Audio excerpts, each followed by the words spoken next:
gente passou na Polônia, em Auschwitz, que foi um dos principais campos de concentração. Eu diria que assim, a experiência mais terrível é ali.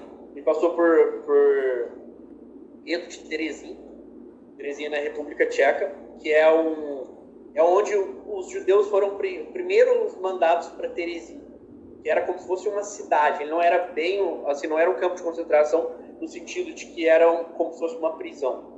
Ele era uma cidade onde ficavam guardas na cidade, não deixando as pessoas saírem, e elas tinham que viver dentro desses guetos.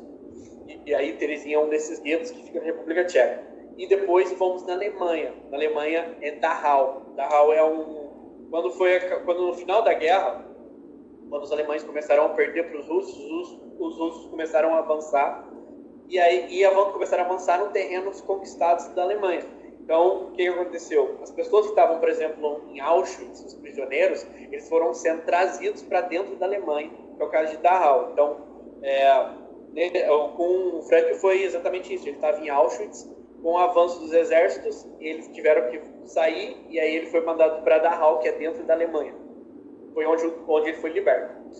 Sobre a experiência assim, nos campos, assim, é algo terrível, principalmente em Auschwitz, né? Porque o Auschwitz é o mais preservado. E Auschwitz não era só um campo de concentração, ele era um campo de concentração e um campo de extermínio. Então, assim, foram milhares e milhares de pessoas foram mortas naquele lugar. E tá tudo intacto, assim, é o lugar mais conservado, é um museu, assim. E é muito interessante porque a gente fica meio traumatizado com aquilo que existia ainda.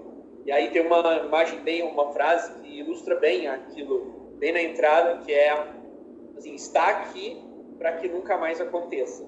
Então, é justamente para lembrar desse horror, para você ver aquilo acontecendo, assim, é horrível a experiência. E quando você começa a ver aquele tanto de pertence das pessoas, as malas que elas levavam, que elas iam enganadas para lá. Eles falavam que, não, a gente vai levar para um lugar onde vocês não vão te levar para um lugar onde vocês não vão precisar de nada.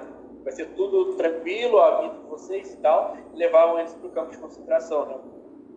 Então tinha esse choque, eles levavam os pertences dele, então isso ainda está empilhado lá em Auschwitz. Então tem uma sala cheia de malas, tem outra sala cheia de sapatos. E tem até uma cheia de cabelos, assim, que é um lugar assim, muito horrível.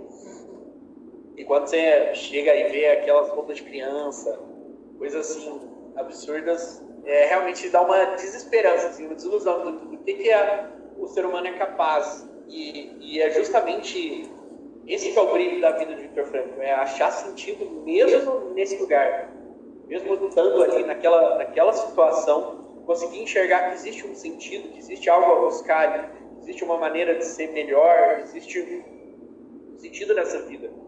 Essa esperança, assim, manteve ele, não só ele vivo, mas como um vivo e são, e depois que ele saiu, ainda produziu muita coisa. Pensar que o Viktor Frankl, toda a família dele foi morta nos campos de concentração. Ele perdeu a esposa, ele perdeu os pais, ele voltou, assim, para a vida sem nada mesmo. Isso é interessante da Elizabeth Lucas, que é amiga dele, fala que quando ele saiu foi basicamente assim, aquela vida acabou, tudo se perdeu, então eu tenho uma oportunidade de ter uma vida nova, e aí ele abraça essa oportunidade, então